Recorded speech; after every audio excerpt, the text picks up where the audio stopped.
വയറു നിറച്ച ആഹാരം കഴിക്കാൻ അവസരം കിട്ടിയിട്ട് അതിനും വിധിയില്ലാണ്ടായി. എവിടെങ്കിലും വന്ന് ജീവിക്കാന്ന് വിചാരിച്ചാ അവിടെ മുഴുവൻ ഈ ശല്യങ്ങളല്ലേ, എന്താ ചെയ്യാ? ഒക്കെ വിധിയാടാ.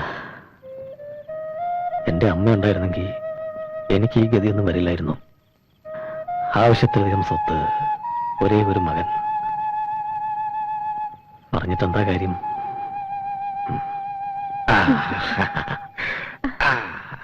അങ്ങനെ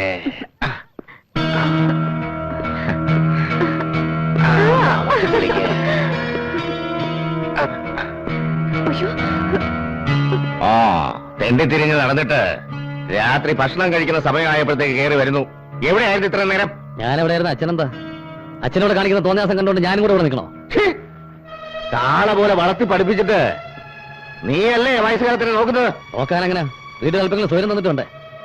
വെളിയിറങ്ങി നടക്കാൻ വയ്യ മനുഷ്യന്, തൊലി ഉരിയും. അച്ഛനോട് കാണിക്കുന്ന വൃത്തികളുടെ നാട്ടിൽ പാട്ടാ. സർവീസ് ഇരിക്കുമ്പോ ചെല്ലുന്നിടത്തൊക്കെ ഉണ്ടാക്കി വെച്ചുള്ള ഓരോ ബന്ധങ്ങളുണ്ടല്ലോ. ആ കഥ കേട്ട് കേട്ടാ എന്റെ അമ്മ മരിച്ചത്. സ്വന്തം ഇഷ്ടപ്രകാരമേ ഭാർഗവമ്പിള്ള ജീവിച്ചിട്ടുള്ളൂ. ഇനി അങ്ങനെ തന്നെ ജീവിക്കും. എന്നെ ഉപദേശിക്കാനൊന്നും വരണ്ട. അടങ്ങി ഒതുങ്ങി ഇവിടെ കാണും കിടന്നോളാം. ഇത്രയും നാൾ അടങ്ങി ഒതുങ്ങിയാണല്ലോ കഴിഞ്ഞത്. മതി. അച്ഛൻ എന്ത് ഭാവിച്ചാ ഈ സ്ത്രീ അവിടെ നിർത്തിയിരിക്കുന്നത്? ഇപ്പൊ ഇറക്കി പറഞ്ഞവരെ. ഇത് എന്റെ വീടാ. ഇവരെ ഇറക്കി വിടാൻ പറയാൻ നീ ആരാ?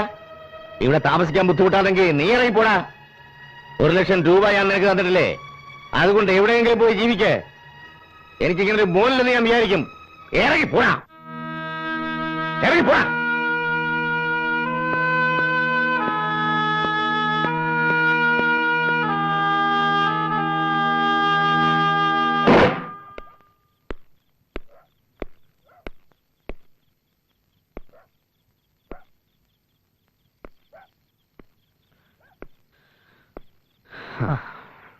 നീ എന്ത് ഈ നേരത്ത്? ഇന്നും അച്ഛനായിട്ട് വഴക്കുണ്ടാക്കിയോ? ഇനി ഞാൻ ആ വീട്ടിലേക്കില്ല. അതെന്റെ വീടല്ലടാ. എല്ലാം വിധിയാണ് മോനെ. കൊറേയൊക്കെ കണ്ടില്ലെന്ന് അടിക്കണം. എത്രയെന്ന് വെച്ചാ കണ്ടില്ലാന്ന് നടിക്കുന്നത്? മടുത്തു. മരിച്ചുപോയ എന്റെ അമ്മയുടെ സ്ഥാനത്ത് ആ സ്ത്രീയെ കാണാൻ എനിക്ക് പറ്റില്ല. എന്തായാലും ഇനി ഞാൻ ആ വീട്ടിലേക്കില്ല. മോൻ ഇവിടെ നിന്നോ. സൗകര്യമൊന്നും ഇല്ലെങ്കിലും ഇത് നിന്റെയും കൂടി വീടാ. ആ, നിങ്ങൾ സംസാരിച്ചിരിക്കെ, ഞാൻ അടുക്കളയിലേക്ക് ചെല്ലട്ടെ. ഞാൻ ഇന്ന് തന്നെ സിറ്റിയിലേക്ക് പോവാ. ജോൺസൺ ആൻഡ് ജേസൺ കമ്പനിയിൽ ജോലിക്ക് വേണ്ടി കൊടുത്ത കാശിന്റെ കാര്യം തിരക്കണം. നീ വരുന്നോ? അതെന്താ നീ അങ്ങനെ പറയണത്? നമുക്ക് രണ്ടുപേർക്കും കൂടി ചെല്ലു നീ കാശ് കൊടുത്ത്. എന്തായാലും നേരം വിളക്കട്ടെ, നാളെ ഞാനും കൂടി വരാം. അമ്മേ, നാളെ ഞങ്ങൾ ജോലിക്കാര്യത്തിന് വേണ്ടി പട്ടണം വരെ ഒന്ന് പോവാ. ഈശ്വരൻ നിങ്ങളെ അനുഗ്രഹിക്കും മക്കളെ. നീ കഞ്ഞി കുടിക്കടാ. വീട്ടിൽ നിന്ന് ഇറങ്ങിയിട്ട് ഒരു കത്ത് പോലെ അയച്ചില്ല. അമ്മയും നീറ്റുമാരും വിഷമിക്കുന്നുണ്ടാവും. ഞാൻ വീട്ടിലേക്ക് എഴുതിയ കത്തൊന്ന് വായിക്കാം. പ്രിയമുള്ള അമ്മയ്ക്കും കൊച്ചനുജത്തിമാർക്കും, എനിക്കും അനന്തനും ജോലി ഇവിടെ കിട്ടി. നല്ല ഒന്നാന്തരം ജോലിയാണ്. കമ്പനി മുതലാളി നല്ലൊരാളാണ്. കൂടെ ജോലി ചെയ്യുന്നവർക്കൊക്കെ ഞങ്ങളെ വലിയ ഇഷ്ടാ. ഇപ്പോൾ 2 നില കെട്ടിടമാണ് ഞങ്ങൾക്ക് താമസിക്കാൻ തന്നിരിക്കുന്നത്. താമസിയാതെ ഒരു AC കോട്ടേജ് ഞങ്ങൾക്ക് അലോട്ട് ചെയ്ത് തരും. എന്തുകൊണ്ടും ഞങ്ങൾക്കിവിടെ പരമാനന്ദ സുഖം.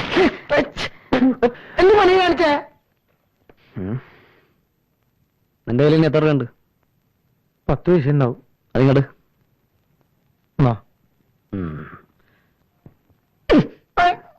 10 പൈസയും കൊണ്ട് നടക്കുന്നു.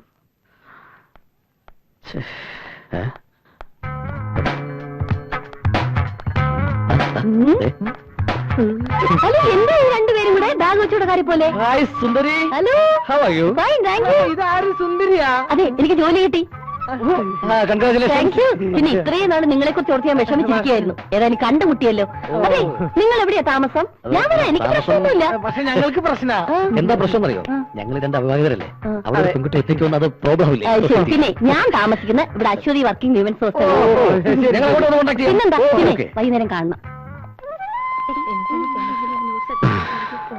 അച്ഛന്റെ കാല് പിടിച്ച് കരഞ്ഞിട്ടാ ഇല്ലാത്ത 1,00,000 രൂപ ഉണ്ടാക്കി യുവമാരുടെ ഈ കമ്പനിക്ക് കൊടുത്തത്.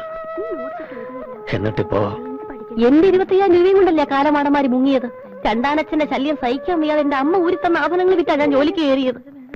ഇപ്പൊ എനിക്കും പോകാനൊരിടവില്ലേ? ഇനിയിപ്പോ എന്താ ഒരു പോകുമ്പോഴൊന്നും ഒരു പിടിയും കിട്ടില്ല. പാവന്മാരുടെ സങ്കേതത്തെ കുറിച്ചൊരു അറിവ് കിട്ടിയിട്ടുണ്ട്. നമുക്ക് ഒരുമിച്ച് നീങ്ങാം. അത് നല്ല ഐഡിയ. നമുക്ക് നാളെ തന്നെ റിയൽ എസ്റ്റേറ്റ് പുരുഷോത്തം പിള്ളയെ പോയി കാണാം. അത് ശരിയാ. അയാളെ കണ്ടിട്ട് എന്താ കാര്യം? പുരുഷോത്തമൻ പിള്ളയുടെ മെയിൻ ആളല്ലേ മെഴുവേലി. മെഴുവേലി വിചാരിച്ച് ഇവിടെ എന്ത് നടക്കും? കറക്റ്റ്. ഓക്കെ, എന്നാ ഇന്ന് എന്നെ കണ്ടോ? ഓക്കെ.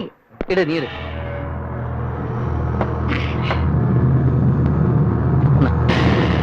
ഓഹോ, ജോൺസൺ ആൻഡ് ജേസൺ കമ്പനിയുടെ മാനേജിംഗ് ഡയറക്ടേഴ്സ് രണ്ടുപേരും ഇവിടെ ഇരിക്കുകയായിരുന്നു. ഞങ്ങൾ കുറെ തിരക്കി.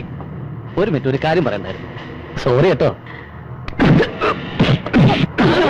ഞങ്ങൾക്ക് ആവശ്യം ഇവനെ.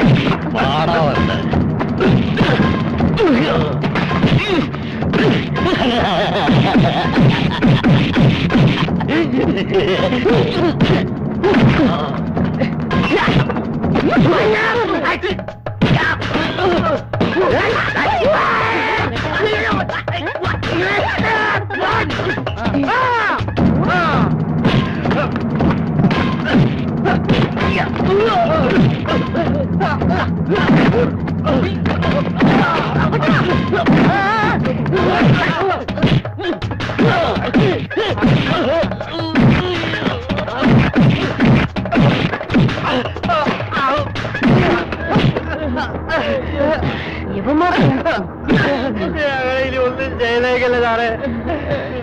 ക്യാഷ് എവിടെ ഇരിപ്പുണ്ട്? ഞങ്ങളുടെ കയ്യിൽ തന്നെ ഉണ്ട് സാറന്മാരെ.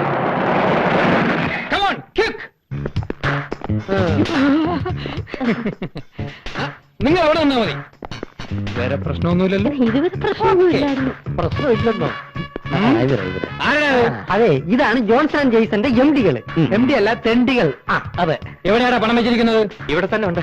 ഇവരുടെ കാശ് ഉൾപ്പെടെ 1.25 ലക്ഷം. പെട്ടെന്ന് തുറന്നെടുക്കണം, സമയമില്ല. എന്റെ കൂടെ എല്ലാരും വന്നോളൂ, ഒരു പ്രശ്നമില്ലാതെ ഞാൻ നോക്കിക്കോളാം. ഒരു കാര്യം പറഞ്ഞാൽ മനസ്സിലാക്കണം, ബോധം എടാ, അവിടെ ഭൂമിക്കും 2000 രൂപ വിലയുള്ളൂ. നീ പോയി നോക്കിയോ? ഞാൻ പോയി നോക്കിയില്ല. ആ വിലയ്ക്കൊന്നും അവിടെ വസ്തു കിട്ടില്ല. അത് ശരി, അത് നിനക്ക് എങ്ങനെ അറിയാം? Hello, good morning. പിന്നെ ഇങ്ങോട്ടൊന്നും കണ്ടില്ലല്ലോ. ഞങ്ങള് കുറച്ച് ബിസി ആയിരുന്നു. ബിസി ആയതുകൊണ്ടല്ല, കുറച്ചു ദിവസം പട്ടിണി കിടന്നല്ലേ.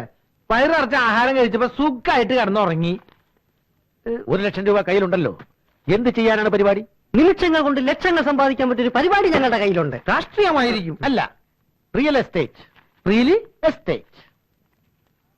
ശ്രദ്ധാപൂർവം കളിക്കണം. പ്രൊഫസർ ഇട്ടുണ്ണി അറിയാവോ? കേവലം മാസ ശമ്പളം കൊണ്ട് തുടങ്ങിയ ഏർപ്പാടായത്. ഇനി നഗരത്തെ വിലയ്ക്ക് വാങ്ങിക്കാനുള്ള കാശ് അയാളുടെ കയ്യിലുണ്ട്. അത് കള. നഗരത്തിലെ അറിയപ്പെടുന്ന ശിശുരോഗ വിദഗ്ധനാണ് ഡോക്ടർ ലക്ഷ്മി നാരായണൻ. ശിശുക്കൾ നോക്കലല്ല പുള്ളിക്കാരന്റെ പണി. വീട് നിറച്ച ബ്രോക്കർമാരും ഇടപാടുകാരും കേറി ഇറങ്ങുക. എന്തിനധികം പറയുന്നു? റിയൽ എസ്റ്റേറ്റിൽ ഇറങ്ങാത്ത നേതാക്കന്മാരുണ്ടോ? MLA-മാരുണ്ടോ? MP-മാരുണ്ടോ? മന്ത്രിമാരുണ്ടോ? ശശികലയെ അറിയാത്തവരാരെങ്കിലും ഉണ്ടോ? ആരായി ശശികല? അറിയാത്തവരും ഉണ്ട്. ആഗോള പ്രതിഭാസമല്ലേ. കോടിക്കണക്കിന് രൂപയ്ക്കല്ലേ കാപ്പിയും തേയിലയും പഞ്ചസാരയും വാങ്ങി കൂട്ടിയിരിക്കുന്നത്. പുറത്തു പറയാൻ വിഷമമുണ്ട്, എങ്കിലും പറയാതിരിക്കാൻ നിവർത്തിയില്ല. എന്റെ പഴയകാല നേതാവ് മാറമ്പിൽ ഗോപാലകൃഷ്ണൻ അറിയില്ലേ? ഇല്ല, അറിയില്ല. അദ്ദേഹം നിയമസഭയിൽ ഉള്ളപ്പോഴും ഇല്ലാത്തപ്പോഴും ആശാന്റെ മുഖ്യ ഏർപ്പാട് ഇതായിരുന്നില്ലേ? പക്ഷെ ഇപ്പൊ വിജിലൻസിലാ. റിയൽ എസ്റ്റേറ്റ് ബോർഡ് വെച്ചല്ലേ തൊഴിലാത്ത ചെറുപ്പക്കാർ ഇപ്പോൾ വലിയ വീട്ടിൽ കയറി കല്യാണം കഴിക്കുന്നത്? ക്ലാസുകൾ ബഹിഷ്കരിച്ചല്ലേ കോളേജ് പിള്ളേർ ഇപ്പോൾ വസ്തു കച്ചവടത്തിന് ഇറങ്ങിയിരിക്കുന്നത്? ഇത് നിങ്ങൾക്കൊരു സുവർണാവസരമാണ്. നിങ്ങൾക്കറിയാമോ, കേവലം 1 വർഷം മുമ്പ് എനിക്ക് ചായ വാങ്ങി തരാൻ വന്ന ഒരു ചെറുപ്പക്കാരന്റെ കഥ. ഇന്നവൻ കോടികളുടെ അധിപതിയാണ്. അതാണ് വിൽസൺ പാറേക്കാരൻ.